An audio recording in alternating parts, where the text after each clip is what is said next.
오늘처럼 비가 오는 날에는 유독 그리워지는 기억이 있습니다. 바야흐로 40여 년 전 제 아내를 처음 만났던 순간이죠. 당시 저와 아내는 갓 대학 생활을 시작한 풋내기였어요. 그녀를 만난 건 정말이지 놀라운 우연이었어요. 어느 날 제 오랜 친구 녀석이 미팅에 같이 가지 않겠냐며 저를 꼬여내더군요. 부끄럽지만 그때까지 저는 제대로 된 연애 한번 해보지 못한 쑥맥이었습니다. 때문에 부담스럽다는 생각이 들어 친구놈의 꼬드김을 무시하고 있었죠. 하지만 그럼에도 불구하고 끈질기게 졸라오는 녀석 때문에 커피나 한 잔 마시고 오자는 생각으로 미팅 자리에 참석하게 됐습니다. 그리고 그날 이후로 저를 한참이나 졸라댄 그 친구놈은 저의 평생 은인이 되었습니다. 그 녀석 덕분에 제가 평생의 사랑을 만날 수 있었던 셈이니 당연한 일이죠. 커피숍 문을 열고 들어오는 아내와 눈이 마주치는 순간 그야말로 진부한 표현이지만 숨이 멎는 것만 같았습니다. 4대4로 진행된 만남이었던지라 아내 옆에는 다른 여학생들도 여럿 서 있었죠. 하지만 제 눈에는 오롯이 아내만이 보일 뿐이었어요. 가녀린 목선, 어깨에 살짝 스치는 단발머리, 새카맣게 빛나는 두 눈동자까지. 그때까지 여자와 손조차 잡아보지 못했던 저였지만 그녀를 보자마자 굳게 다짐했습니다. 네, 꼭 저 여자와 결혼식을 올리리라 하고 말이죠. 저희의 연애 기간은 꽤나 긴 편이었습니다. 20살 때 처음 만나 무려 8년여의 기간 동안 데이트를 했으니까요. 그간 있었던 일들은 셀 수조차 없이 많았지요. 입대하던 날 그녀가 흘렸던 눈물, 저녁 후 서로를 꼭 끌어안던 순간, 대학 졸업을 앞두고 다녀온 여행까지. 제 입으로 말하기는 부끄럽지만 저는 당시 팔불출에 가까웠습니다. 요즘 사람들 말로는 흔히 사랑꾼이라고들 하더군요. 제가 가장 좋아하는 것은 다름이 아닌 아내에게 편지를 쓰는 시간이었어요. 그녀의 아름다움에 대한 찬사를 한 줄, 그 고운 심성에 대한 감탄을 한 줄, 마지막으로 그녀에게 품은 나의 연심을 담아 한 줄 써내려가면 시간이 어찌나 빠르게 흐르던지요. 또 종이는 어찌나 조그맣던지. 하고 싶은 말을 채 반도 끝내기 전에 까만 글씨가 빽빽하게 가득 찼습니다. 당시의 아내는 원체 수줍음이 많은 숙녀였어요. 때문에 긴 편지를 건네주면 얼굴을 붉게 물들이며 고개를 푹 숙였죠. 지난번에 준 편지는 다 읽었어? 하고 물으면 아무 말도 하지 않은 채 귓볼만 새빨갛게 달아올랐습니다. 그런 아내이기에 그녀로부터 마음을 담은 답장 하나라도 받을 수 있을 거란 기대는 하지도 않았어요. 실제로 연애를 하고 결혼 후 두 아이를 장성한 어른으로 키우기까지 그녀는 제게 조그마한 메모 한 번 남긴 적이 없죠. 그게 내심 서운했지만 일부러 티는 내지 않았어요. 그 역시도 제가 사랑하는 아내의 성격 중 일부였으니까요. 수십 년이 지난 지금까지도 눈을 감으면 연애 시절 저희의 모습이 고스란히 떠오릅니다. 물론 이제는 볼 수 없는 아내이기에 가끔은 한없이 서글퍼지기도 하지만요. 네, 이쯤 되면 말씀을 드려야 할 것 같네요. 사실 오늘은 아내가 제 곁을 떠나 하늘나라로 긴 여행을 떠난 지 딱 1년이 되는 날입니다. 40년 동안 제게는 사랑스러운 여인이었고 두 딸에게는 따뜻한 어머니였던 그녀는 작년 이맘때쯤 기나긴 투병 생활을 마치고 숨을 거두었지요.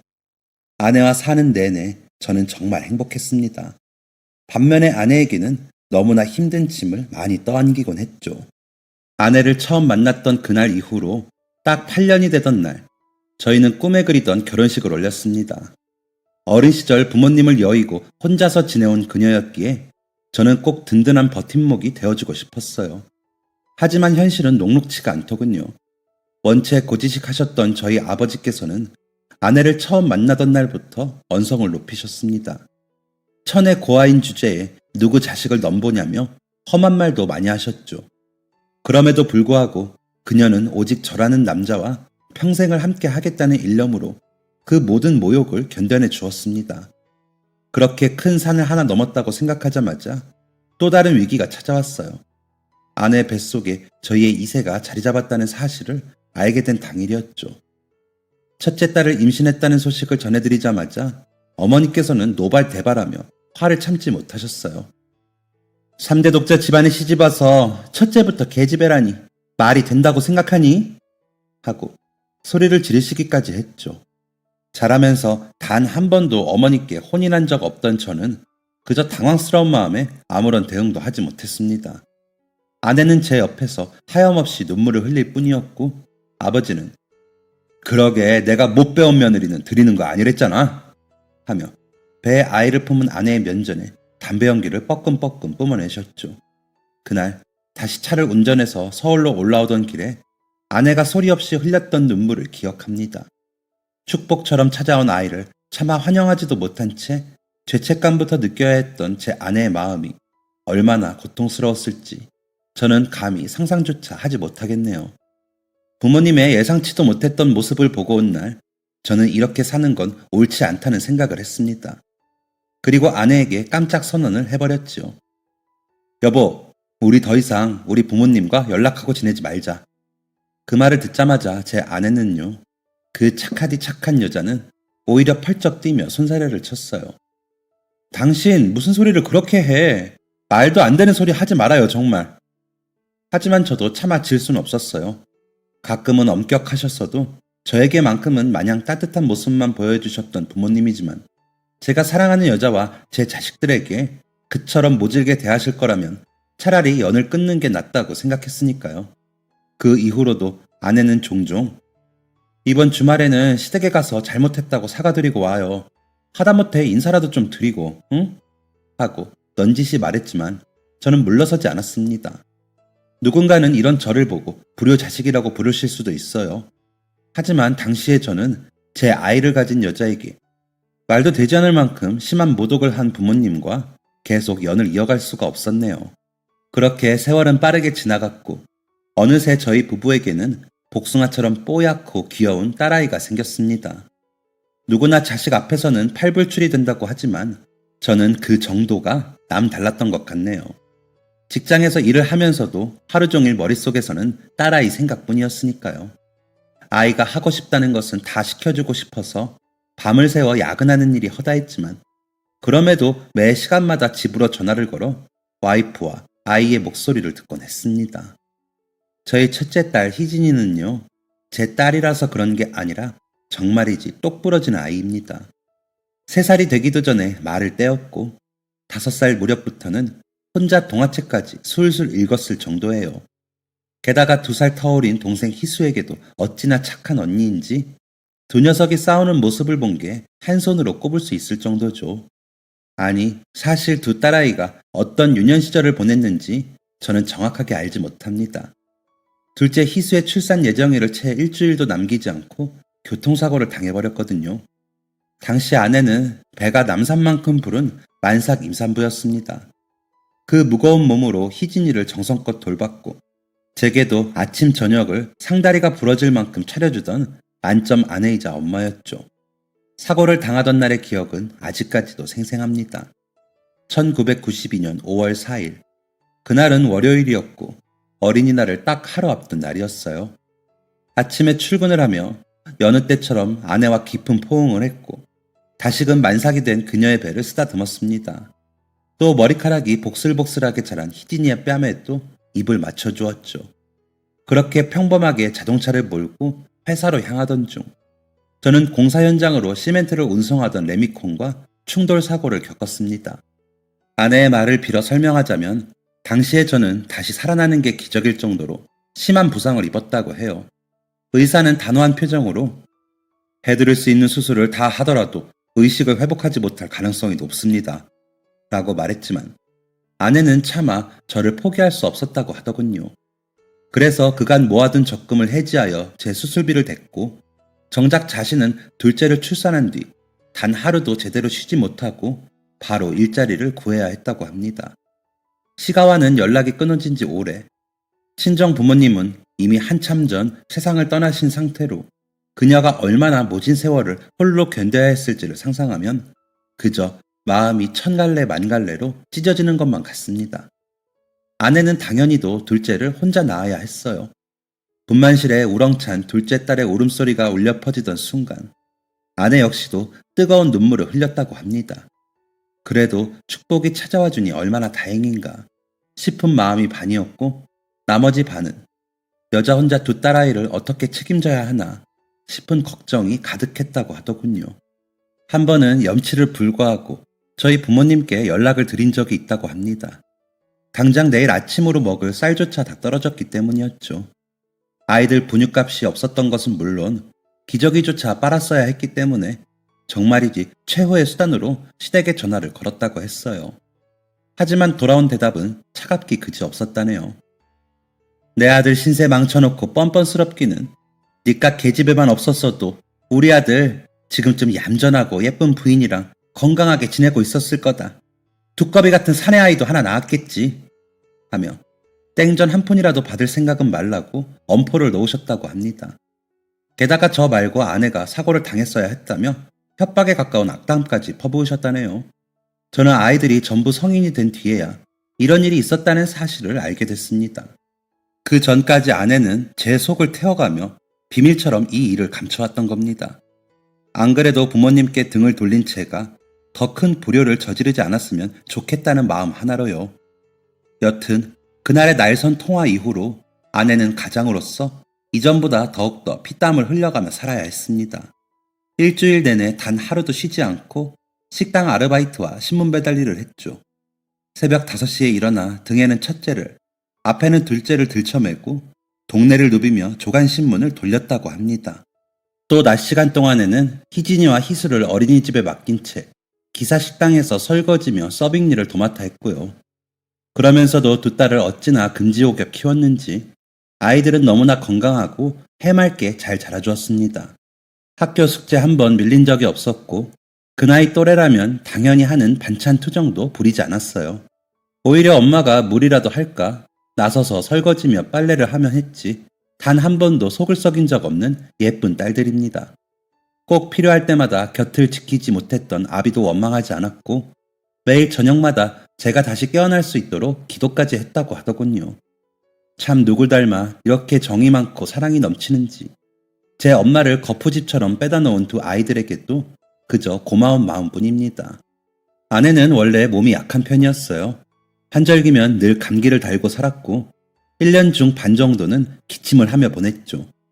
그렇게나 허약한 여자가 홀로 살림이며 바깥일까지 전부 해내야 했던 긴 세월이 제게는 너무도 미안할 따름입니다. 그 와중에도 매일 저녁 제가 입원해 있는 병원에 찾아와 따뜻한 물에 적신 수건으로 제 몸을 닦아주기까지 했으니 제가 잃었던 정신을 다시 찾을 수 있었던 건 기적이 아닌 순전히 아내의 노력 덕분이었다고 말해도 과언이 아니겠지요. 아내가 그렇게 힘든 생활을 이어가던 어느 날이었습니다. 아침 내내 신문을 배달하고 잠시 쉬던 그녀의 휴대폰이 시끄럽게 울리기 시작했어요. 병원에서 온 연락이었습니다. 그 순간 왜인지 그녀는 묘한 기분을 느꼈다고 해요. 무소식이 희소식이라는 말이 있지만 이 전화만큼은 좋은 소식을 담고 있을 거라는 막연한 희망이 샘솟았다고 하네요. 다행스럽게도 아내의 예감은 사실이 되었습니다. 여보세요? 라는 한 문장이 채 끝나기도 전에 수화기 너머의 의료진이 이렇게 말했다고 해요. 김수혁 환자분 보호자 되시죠? 지금 환자분이 의식을 회복하셨어요. 바로 병원으로 오실 수 있을까요?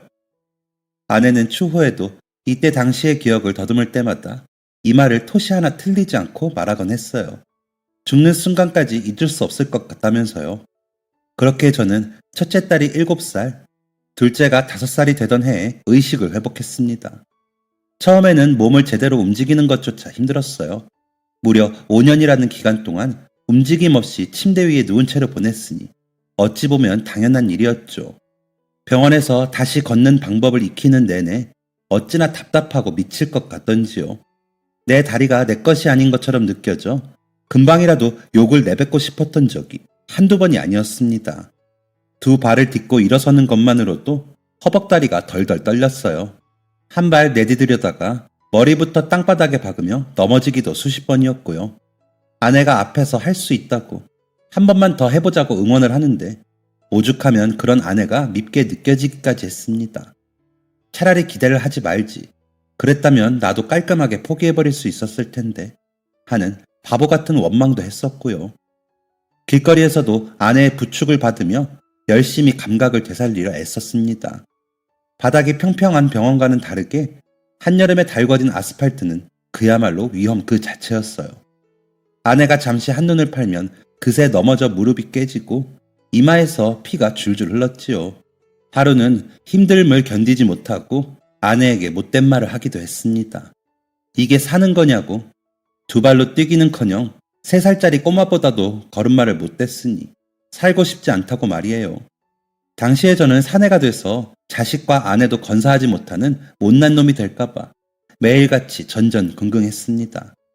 그 말을 듣고서도 아내는 화 한 번 내지 않았어요. 그저 속상하다는 듯한 표정으로 제 손을 꼭 잡아주었을 뿐이었죠. 당신이 힘들어하는 거 알아. 내가 욕심을 부리고 있는 걸지도 모르겠어. 하지만 여보, 내가 지난 5년 동안 당신에게 품은 희망이 있잖아. 그걸 보답한다는 생각으로라도 그만 살겠다느니 죽어버리겠다는 소리는 하지 마. 다정하지만 사뭇 단호한 그녀의 음성에 정신이 번쩍 들더군요. 저는 그 길로 다시 바깥에 나가 홀로 일어서고 넘어지기를 무한하게 반복했습니다. 결국 꾸준히 제 회복을 돕고 재활 훈련까지 함께 해준 아내 덕분에 사계절이 한 바퀴를 돌던 무렵 저는 다시금 스스로 걸을 수 있게 되었습니다. 인생의 2번째 걸음마를 뗀 듯한 기분이었어요. 지팡이를 짚고 걷기 시작했지만 얼마 지나지 않아 비틀거리는 걸음으로라도 혼자만의 힘으로 움직일 수 있게 됐죠. 처음 사랑하는 2딸을 품에 안던 날 제가 느꼈던 행복은 감히 그 어떤 단어로도 표현할 수가 없습니다. 자유롭게 몸을 움직이고 내 팔로 사랑하는 이들을 단단히 감싸 안을 수 있다는 게 어찌나 큰 기쁨과 축복으로 와닿던지. 그 이후로는 저희의 삶이 평탄하기만 할 줄 알았습니다. 2 아이도 무럭무럭 자라주었고 저 역시도 몸을 회복한 뒤 좋은 직장에 들어가 가장으로서 최선을 다했으니까요. 실제로 기대조차 하지 않았던 행운도 몇 차례 찾아왔습니다. 첫 번째는 희진이의 의대 합격 소식이었고 2번째는 희수의 취업이었죠. 원체 똑순이었던 희진이는 수도권 대학 의대에 당당히 붙어주었어요. 어릴 적부터 아픈 아빠와 허약한 엄마를 돌봐줄 수 있는 의사가 꿈이었던 아이였기에 저희 가족의 행복은 매우 컸습니다. 또한 타고나기를 여장부처럼 태어난 둘째 희수는 어린 나이부터 취업을 목표로 실업계 고등학교에 진학했어요. 처음에는 저희 부부도 걱정이 되었지만 희수는 누구보다 높은 성적으로 고교 생활을 졸업한 뒤 국내에 손꼽히는 이벤트 기획 회사에 일자리를 구했답니다. 그런 뒤 꾸준히 돈을 벌어 가게에 도움을 주었죠. 저와 아내는 어딜 가든 자식 농사를 잘했다며 부러운 시선을 받았어요. 모든 게 2 딸들 덕분이었죠. 먹고 살기 바빠 제대로 챙겨주지도 못한 부모인데도 아이들은 늘 저희를 존경해 주었네요. 그렇게 저희 집에는 항상 행운만이 가득할 줄 알며 살던 어느 날 또다시 불행이 찾아왔습니다.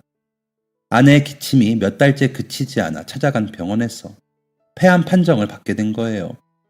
원래 허약하던 그녀이기에 평소처럼 감기인 줄 알고 방치했던 것이 화근이었습니다. 몇 년간 가족을 지키기 위해 무리했던 것이 원인이 되어 아내는 긴 투병을 시작하게 되었습니다. 소식을 들은 날 저희 집은 꼭 초상이라도 난 것처럼 우울했습니다. 2 딸은 제 어머니의 손을 꼭 잡고 수도꼭지처럼 눈물을 흘렸고 저 역시도 차마 마음을 붙들지 못해 베란다에서 연신 울음을 삼켜야 했죠. 그 난리 중에도 정신을 온전히 차리고 있던 사람은 오히려 아내였습니다. 원래 사람은 다 죽는 거야. 너무 슬퍼할 필요 없어. 응? 아내는 저와 2 딸을 달래며 의연하게 굴었어요. 사실 누구보다 고통스러운 것은 자기 자신이었을 텐데 되려 차분하게 아이들의 머리칼을 쓰다듬는 그 손길이 저를 더욱 미안하게 만들었습니다. 별 볼 일 없는 남자에게 시집와 모진 시댁의 수모를 견뎌야 했던 20대의 그녀. 식물인간이 되어 언제 깨어날지도 분명치 않은 남편을 온종일 돌봐주던 30대의 그녀. 2 딸아이만큼은 떳떳한 어른이 되었으면 하는 마음으로 헌신적인 어머니가 되길 자처했던 40대의 그녀. 그 모든 순간들이 제 심장을 파고드는 통에 차마 눈물을 멈출 수가 없더군요. 그 이후로 저는 최선을 다해 아내를 돌보기 시작했습니다. 주변에서 좋다는 약재가 있으면 어떤 수를 쓰더라도 악착같이 구해왔습니다. 그걸 다려 아내에게 먹일 때면 이유 모를 희망이 샘솟았거든요. 지금 이 순간은 찰나일 뿐이다. 아내는 분명 다시 건강해질 것이다. 하는 가망 없는 소망이라도 품어볼 수 있었기 때문에 포기하고 싶지 않았습니다. 둘째 또한 엄마의 병원비를 보태기 위해 밤낮 없이 회사에서 열정을 불태웠죠. 제 몸이 피곤한 것은 아랑곳하지도 않고 매일 야근을 이어갔습니다. 새로운 프로젝트가 시작되면 끼니조차 제때 챙겨 먹지 못할 만큼요. 또한 첫째는 제 손으로 엄마를 완쾌시키겠다며 혹독한 인턴이며 레지던트 과정을 수학했어요. 덕분에 우수한 성적으로 의대를 마치고 모교 산하의 병원에서 근무하게 되었죠. 아내도 몸을 회복하기 위해 최선을 다했습니다. 숨이 차올라 제대로 걷지도 못하면서도 하루에 30분씩은 꼭 바깥에 나가 가벼운 산보를 했지요. 왜 굳이 이렇게 힘든 일을 하냐고 물어보니 그녀는 이렇게 답했습니다. 이게 뭐가 힘들어. 당신이랑 애들 두고 떠날 생각하면 나는 그게 더 힘들어. 이건 아무것도 아니야. 아내는 오히려 보란 듯이 더욱더 스스로를 가꿨어요. 거울을 볼 때마다 늙어가고 야위어가는 자기 자신이 보기 싫다며 립스틱과 화장품을 사 모으기도 했죠. 그녀의 약해지는 몸보다 더 저를 안타깝게 만들었던 것은 그녀의 마음이 점점 무너지고 있다는 사실이었습니다. 아내는 애써 밝은 척 굴기 위해 무던히도 노력했어요. 하지만 해가 지고 잠들 시간이 가까워지면 갑작스럽게 눈물을 쏟아내며 죽기 싫어, 여보. 제발 나 좀 살려줘. 하고 애원을 했습니다. 한평생을 바쳐 사랑했던 여인이 부디 자신의 죽음을 막아달라 애원하는 모습을 지켜보는 사내의 심정은 아마 겪어보지 못한 분들은 짐작조차 어려우실 겁니다. 차라리 제 심장을 도려내 팔아서라도 아내를 살려내고 싶었어요. 하지만 그런 저희의 소망을 배신하기라도 한 듯 매일 아내의 몸은 약해져만 갔습니다. 꾸준히 항암 치료를 받으며 버텨준 덕분에 처음 암 판정을 받은 뒤 10년이 넘도록 저희의 곁에서 머물러 주었지만 이 역시도 위안이 되지는 못했습니다. 억지로 그녀를 붙잡아 두느라 오히려 아내를 더 고통스럽게 만드는 건 아닐지 매일같이 의심해야 했어요. 이렇듯 무너져가던 저와는 다르게 두 딸아이는 너무나 건실한 어른으로 성장했습니다. 10년 사이 첫째는 전의무이가 되었고 둘째는 제 이름으로 행사 기획사를 차려 어엿한 대표님으로 자리매김을 했죠. 희진이는 온갖 신약이 나올 때마다 제 엄마가 나을 것이라는 희망을 품고 시험을 해보았어요. 그러나 하늘이 무심하게도 그중 어떤 것도 아내의 건강을 회복시켜주진 못했습니다. 때문에 고통스러운 항암 과정이 반복되었고 그 사이 아내의 몸은 점점 더 야위어만 갔어요. 원래부터 아담하던 그녀였건만 살이 빠지고 또 빠져 나중에는 뼈밖에 남지 않았죠. 온몸에는 털이 한 올도 남지 않았고요. 치료제 부작용으로 인해 피부에는 발진이 생겼습니다. 그 시점쯤 되니 오히려 그녀를 붙잡아두는 게 더 죄스러운 일이라는 확신이 들더군요. 아무리 강한 진통제도 와이프의 고통을 잠재우진 못했으니까요. 병상에 누운 채 참을 수 없을 만큼 지독한 통증에 비명을 지르는 그녀를 보며 저는 결국 결심할 수밖에 없었습니다. 남은 시간이 얼마 없음을 인정하자고 대신 남은 시간을 그 누구보다 행복하게 보낼 수 있도록 최선을 다하자고 말이죠. 엄마가 얼마 뒤면 돌아가실 것 같아. 어느 날 희진이는 애써 차오르는 눈물을 삼키며 저와 희수에게 말했습니다. 벌써 몇십 번은 거쳤던 CT 촬영 결과가 나오던 날이었죠. 희수는 넋이 나간 사람처럼 아무런 대답도 하지 못했습니다. 차마 부정할 수 없는 사실이었으니까요. 가족 모두가 외면하고 있었을 뿐 아내의 죽음은 결코 막을 수 없는 일이었어요. 아내 본인도 그 사실을 온몸으로 느꼈는지 그 무렵부터는 천천히 자신의 삶을 정리해 나가기 시작했고요. 여보, 나 남은 시간은 집에서 보내고 싶어. 아내는 진심 어린 표정으로 선언했어요. 저와 두 딸은 긴 상의 끝에 그녀를 집으로 데려오기로 결심했습니다. 특히 이미 많은 환자의 임종을 지켜봤던 희진이의 의견이 컸어요. 병원에서 죽을 날만을 목 놓아 기다리게 하는 건 엄마에게 할 행동이 아니라고 생각했던 거죠. 그렇게 제 아내는 다시 집으로 돌아왔습니다.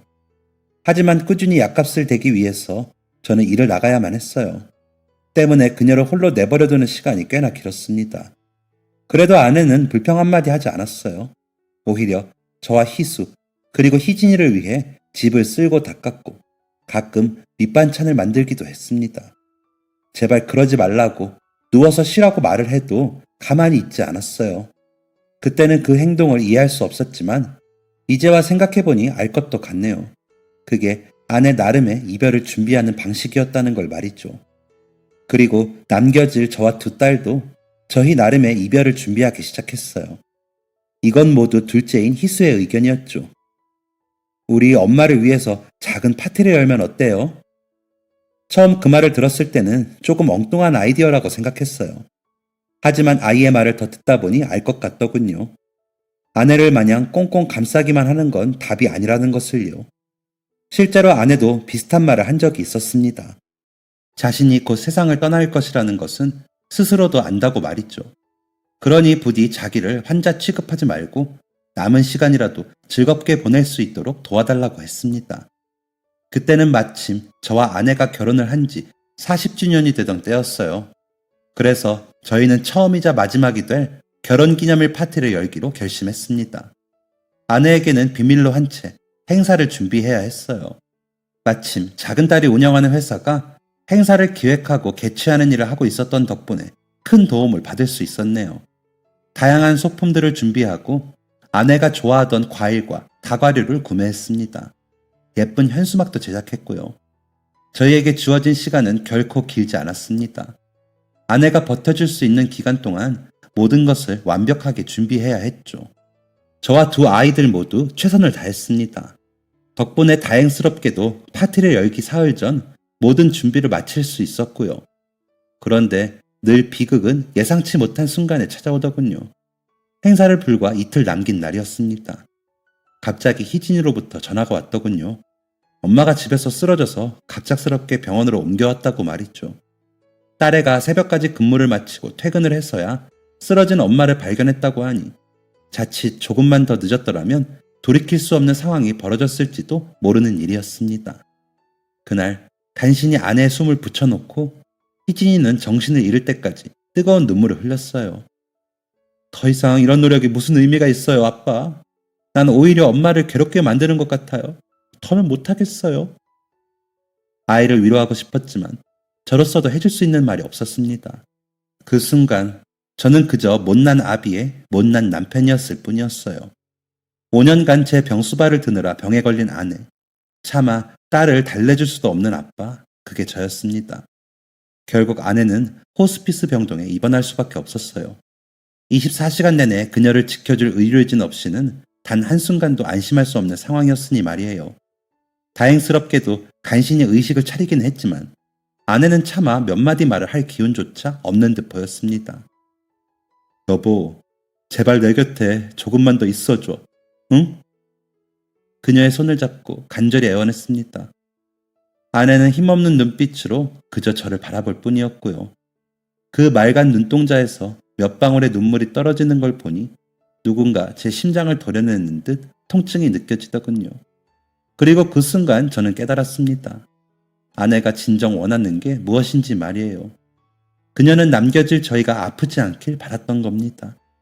저희의 기억에 아프지 않은 모습으로 다정한 엄마이자 아내로 남길 바랐던 거죠. 그걸 깨닫는 순간 저는 희수에게 전화를 걸었습니다. 그리고 말했죠. 파티 말이야. 예정대로 진행하는 게 좋겠다. 그렇게 저희는 계획했던 것과 조금의 차이도 없이 파티를 열었어요. 의료진 분들의 도움도 받을 수 있었습니다. 그날 하루만큼은 1인실에 머물며 화려한 장식을 곁들인 잔치를 열었죠. 함께 케이크도 자르고 많은 환자분들을 불러 축하도 받았습니다. 저는 이토록 아름다운 여자와 40년이라는 세월을 보낼 수 있어 영광이었다고 모든 이들의 앞에서 선포했습니다. 그날의 그 뜨거운 박수를 저는 평생 잊지 못할 거예요. 희진이가 사온 폴라로이드 카메라와 아내의 담당 간호사님이 빌려준 디지털 카메라로 사진도 아낌없이 찍었습니다. 아내의 얼굴에도 간만에 고통 외에 다른 감정이 떠올랐어요. 순수한 기쁨과 행복이요. 잔뜩 쉰 목소리를 쥐어짜서 그녀가 제게 말했습니다. 여보, 정말 고마워. 덕분에 나 이제 걱정 없이 떠나도 될 것 같아요. 그 말을 들을 때만큼은 이상하게도 더 이상 슬프지가 않았네요. 오히려 저 역시도 충만한 행복감에 미소를 지을 정도로 말이죠. 그토록 기억에 남을 행사가 치러지고 딱 하루 뒤, 제 아내는 세상을 등지고 떠나버렸습니다. 그녀를 떠나보내던 날에는 유난히도 많은 비가 내리더군요. 마치 하늘이 제 마음을 읽기라도 한 듯 말입니다. 그날의 우중충하던 하늘 외에는 기억나는 것이 거의 없네요. 실신을 할 만큼 많이 울기도 했거니와 물밀듯 밀려오는 조문객을 상대하느라 정신이 없었으니까요. 자식 농사를 잘 지었다는 칭찬에 걸맞게 아내의 장례식장에는 두 딸의 지인이 많이 참석했습니다. 딸아이들은 오히려 저보다도 더 침착하고 어른스럽게 그 모든 시간을 견뎌냈어요. 정작 자신들도 마음이 미어질 것 같았을 텐데 참 미안한 일입니다. 여하튼 부디 찾아오지 않기를 간절히 빌었던 이별의 순간은 야속하게도 참 빠르게 닥쳐왔어요. 아내를 말끔하게 꾸미고 묵직한 관뚜껑을 덮고 뜨거운 불길에 밀어넣었습니다. 워낙에 야위었던 사람인지라 뼈가루마저도 한 줌이 채 되지 않아 보였어요.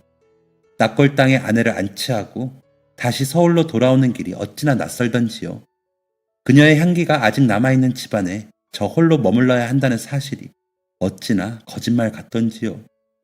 그렇게 반년 동안은 차마 집안에 있기가 힘들어 바깥으로 나돌기도 했습니다.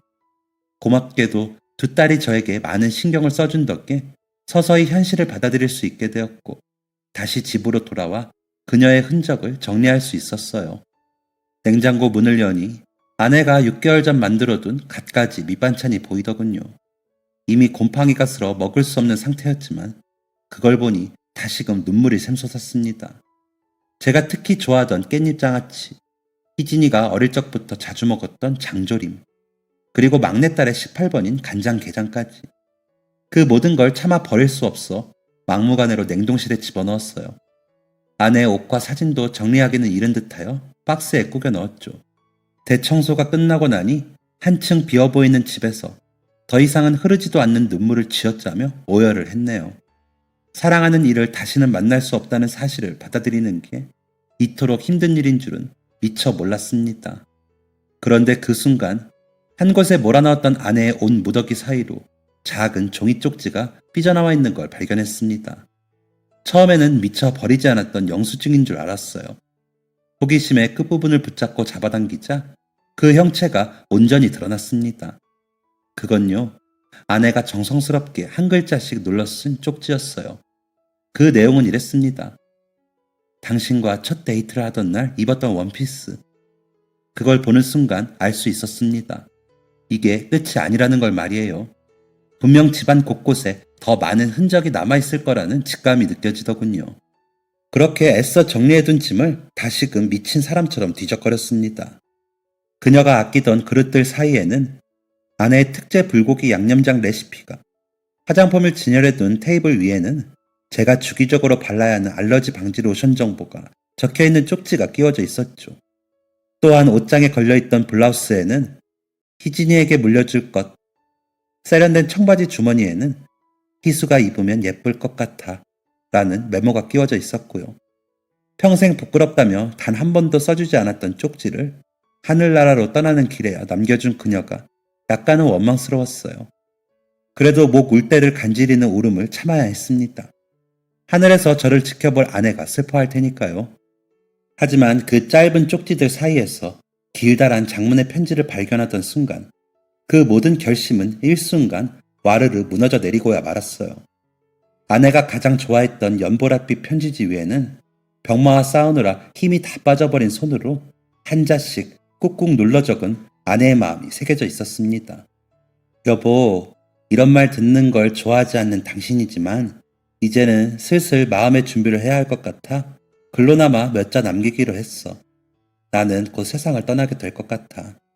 내가 없으면 한시라도 마음 편히 지내지 못하는 당신을 알기에 작은 선물들을 준비했어.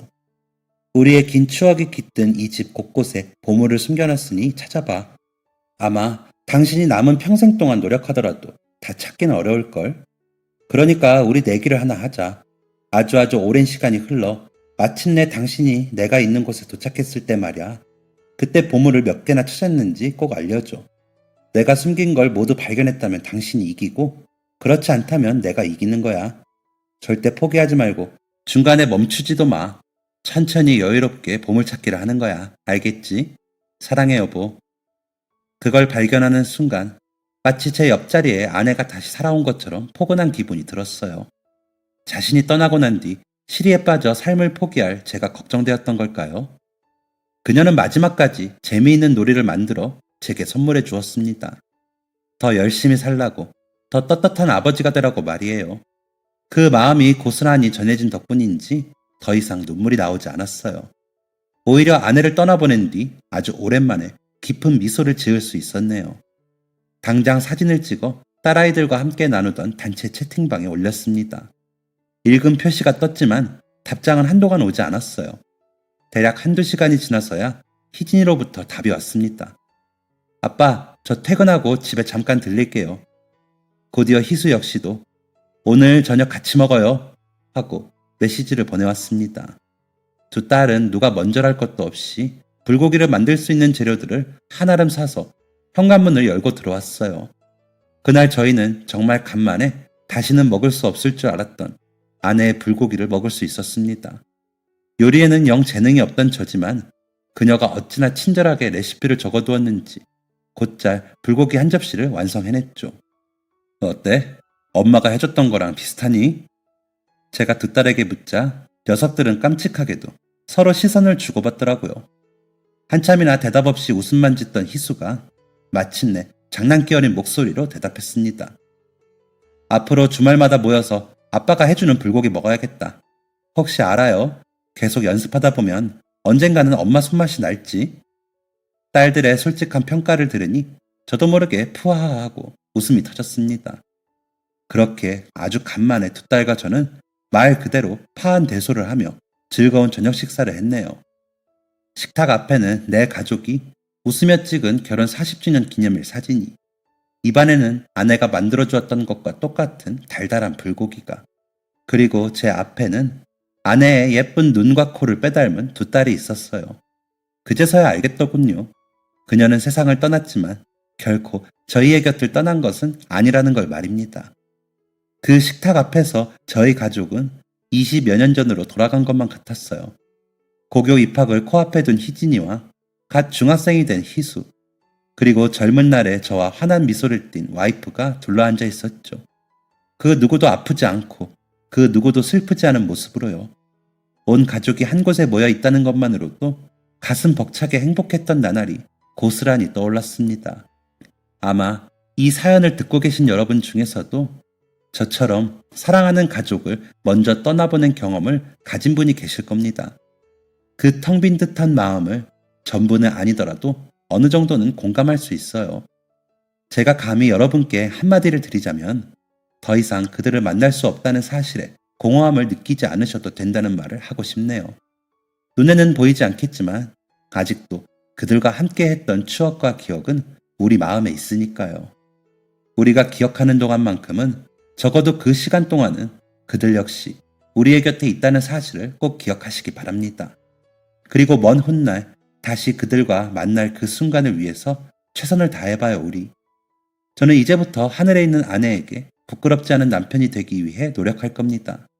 언젠가 그녀와 재회하는 날 보다 떳떳하고 자랑스러운 모습으로 그녀의 따뜻한 품에 안기기 위해서라도요. 끝으로 원체 라디오나 사연 비디오를 듣는 걸 좋아하던 제 아내에게 한마디 하겠습니다. 내 평생의 연인 미경아, 못난 남편을 만나 고생만 하다 떠난 나의 사랑아, 이제는 부디 나를 잊고 그저 행복하고 편안하게 지내길 바래. 당신과 함께했던 지난 40년이 내겐 매일같이 행복이었어. 다시 만날 그날까지 나는 더욱 최선을 다할게. 희진이와 희수가 좋은 남자를 만나 결혼을 하고 자기들을 꼭 빼닮은 자식들을 낳을 때까지 건강하게 살게. 그리고 당신을 다시 만나게 된다면 그때까지 보고 들은 세상 이야기를 고스란히 전해줄게. 사랑해. 그리고 정말 미안했어. 당신의 왕자님이 되고 싶었던 수혁. 지금까지 사연 들어주셔서 감사합니다.